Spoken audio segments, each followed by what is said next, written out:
Hello everyone, আসসালামু আলাইকুম। আজকে আমি আপনাদের সঙ্গে শেয়ার করব চিকেন বিরিয়ানি রেসিপি। আজকের রেসিপির জন্য মা প্রথমেই বিরিয়ানি মশলাটা শুকনো করার মধ্যে একটু গরম করে নিচ্ছে। মশলাগুলো ভালোভাবে নেড়ে চেড়ে শুকনো করার মধ্যে ভেজে নেওয়া হয়ে গেছে। এখন একটু ঠান্ডা করে নিয়ে আমি মিক্সিতে পাউডার বানিয়ে নিচ্ছি। মিক্সিতে বিরিয়ানি মশলাগুলো পাউডার বানিয়ে নেওয়া হয়ে গেছে। এখন আদা রসুনের পেস্ট বানিয়ে নিচ্ছি। আদা রসুনের পেস্টটাও বানিয়ে নেওয়া হয়ে গেছে। এখন আমি অন্য একটি বাটির মধ্যে ঢেলে নেব। বিরিয়ানি মশলা আর আদা রসুনের পেস্টটা রেডি করে নেওয়া হয়ে গেছে। আমি কিছুটা হেল্প করে দিলাম মাকে। এখন মা বিরিয়ানি বানানোর জন্য প্রথমেই কড়ার মধ্যে পেঁয়াজ কুচি আর পরিমাণ মতো সাদা তেল দিয়ে আর অল্প একটু জাফরং দিয়ে ভালোভাবে নেড়েচেড়ে পেঁয়াজটাকে ভেজে নিচ্ছে। ভালোভাবে নেড়েচেড়ে পেঁয়াজটা ভেজে নেওয়া হয়ে গেছে। এখন সমস্ত পেঁয়াজ অন্য একটি বাটির মধ্যে তুলে নিচ্ছে।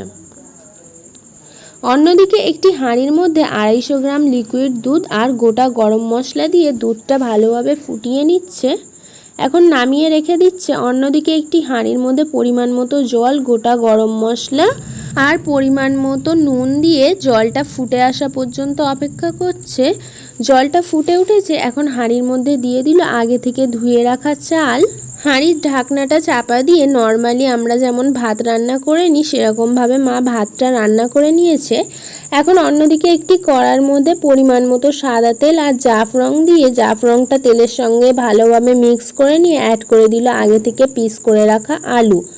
আলুটা তেলের সঙ্গে ভালোভাবে নেড়েচেড়ে মিক্স করে নেওয়া হয়ে গেলে পরিমাণ মতো নুন দিয়ে ভালোভাবে নেড়েচেড়ে সমস্ত আলু ভেজে নেওয়া হয়ে গেছে। এখন অন্য একটি পাত্রের মধ্যে সমস্ত ভেজে নেওয়া আলু তুলে নিচ্ছে আর ওই একই তেলের মধ্যে দিয়ে দিচ্ছে আগে থেকে ভেজে রাখা অর্ধেক পেঁয়াজ আর বাকি অর্ধেকটা রেখে দিচ্ছে আর দিয়ে দিল আরও প্রয়োজন মতো সাদা তেল। এখন দিয়ে দিচ্ছে আগে থেকে পিস করে রাখা চিকেনগুলো। চিকেনটা দিয়ে ভালোভাবে নেড়েচেড়ে মিক্স করে নিয়ে অ্যাড করে দিচ্ছে শুকনো লঙ্কার গুঁড়ো। শুকনো লঙ্কার গুঁড়োটা দিয়েও আবারও মিক্স করে নিচ্ছে। এখন অ্যাড করে দিচ্ছে স্বাদ মতো নুন।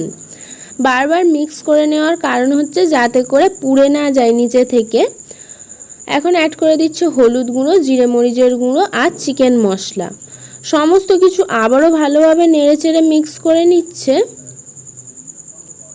তারপরে কড়ার ঢাকনাটা কিছুক্ষণের জন্য চাপা দিয়ে রাখছে। কিছুক্ষণ পর কড়ার ঢাকনাটা খুলে আবারও একবার নেড়েচেড়ে দিচ্ছে। এইভাবে ভালোভাবে নেড়েচেড়ে মাংসটা কষিয়ে নিচ্ছে। তারপরে অ্যাড করে দিচ্ছে আদা রসুনের পেস্ট। আদা রসুনের পেস্টটা দিয়ে আবারও ভালোভাবে নেড়েচেড়ে নিয়ে অল্প একটু জল অ্যাড করে ভালোভাবে মাংসটাকে কষিয়ে নিচ্ছে। কড়ার ঢাকনাটা চাপা দিয়ে মাংসটা ভালোভাবে কষিয়ে নেওয়া হয়ে গেছে। এখন আবারও একটু নেড়েচেড়ে অ্যাড করে দিচ্ছে আগে থেকে ভেজে রাখা আলু। আলুগুলো মাংসের সঙ্গে ভালোভাবে মিক্স করে নিচ্ছে। মশলার সঙ্গে আলুটা ভালোভাবে মিক্স করে নেওয়া হয়ে গেছে। এখন অ্যাড করে দিচ্ছে পরিমাণ মতো জল যাতে করে চিকেন আর আলু দুটোই ভালোভাবে সিদ্ধ হয়ে যায়। কড়ার ঢাকনাটা চাপা দিয়ে রেখেছিল। কিছুক্ষণ পর কড়ার ঢাকনাটা খুলে অ্যাড করে দিচ্ছে বিরিয়ানি মশলা, যেটা আমি মিক্সিতে পাউডার বানিয়ে নিয়েছিলাম। বিরিয়ানি মশলাটা দিয়ে ভালোভাবে মিক্স করে নিয়ে কড়ার ঢাকনাটা আবারও চাপা দিয়ে রাখছে। একটু ধৈর্য ধরে চিকেনটা ভালোভাবে কষিয়ে নিতে হবে, কারণ চিকেনটা যত সুস্বাদু হবে বিরিয়ানিটাও ঠিক ততটাই সুস্বাদু হবে। আর চিকেন কষা ভালো না হলে বিরিয়ানি সুস্বাদু হবে না। চিকেনটা কষিয়ে নেওয়া হয়ে গেছে। অন্যদিকে একটি বাটির মধ্যে জাফরং আর পরিমাণ মতো জল দিয়ে বিরিয়ানিটা কালার করার জন্য জাফরং জলটা বানিয়ে নেওয়া হয়ে গেছে। এখন অন্যদিকে আগে থেকে গোটা গরম মশলা দিয়ে জাল করে রাখা লিকুইড দুধের মধ্যে দিয়ে দিচ্ছে মিষ্টি আতর। তারপর মিষ্টি আতরটা ভালোভাবে মিক্স করে নিচ্ছে লিকুইড দুধের সঙ্গে। এখন অন্যদিকে একটি হাঁড়ির মধ্যে দিয়ে দিচ্ছে সাদা তেল যাতে করে নিচে থেকে পুড়ে না যায়। তারপরে হাঁড়ির মধ্যে প্রথম স্টেপেই দিয়ে দিচ্ছে ভাত। ভাতটা ভালোভাবে হাঁড়ির মধ্যে বিছিয়ে নেওয়া হয়ে গেলে অ্যাড করে দিচ্ছে চিকেন আর আলু। তারপরে অ্যাড করে দিচ্ছে আগে থেকে ভেজে রাখা পেঁয়াজ, জাফরং জল আর লিকুইড দুধ আর দিয়ে দিচ্ছে পরিমাণ মতো ঘি। তারপর চিকেনের ওপর থেকে আবারও ভাত বিছিয়ে দিচ্ছে। তারপরে দিয়ে দিচ্ছে চিকেন আর আলু, আগে থেকে ভেজে রাখা পেঁয়াজ, জাফরং জল, পরিমাণ মতো ঘি, লিকুইড দুধ। এইভাবে মা সেম প্রসেসে 3টে লেয়ার দিয়েছে।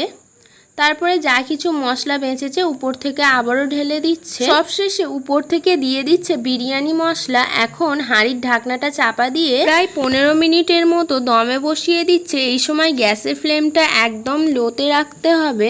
আজকের চিকেন বিরিয়ানি রেসিপিটা সার্ভ করার জন্য রেডি হয়ে গেছে। আজকের চিকেন বিরিয়ানি রেসিপিটা আপনাদের কাছে কেমন লেগেছে কমেন্টে লিখে জানাবেন। আজকের রেসিপিটা যদি আপনাদের ভালো লেগে থাকে হাবিবার রান্নাবাটি চ্যানেলটিকে সাবস্ক্রাইব করে অল নোটিফিকেশন অন করে রাখবেন। ফিরে আসবো আবারও নেক্সট কোনো রেসিপি নিয়ে। সম্পূর্ণ রেসিপিটা দেখার জন্য ধন্যবাদ।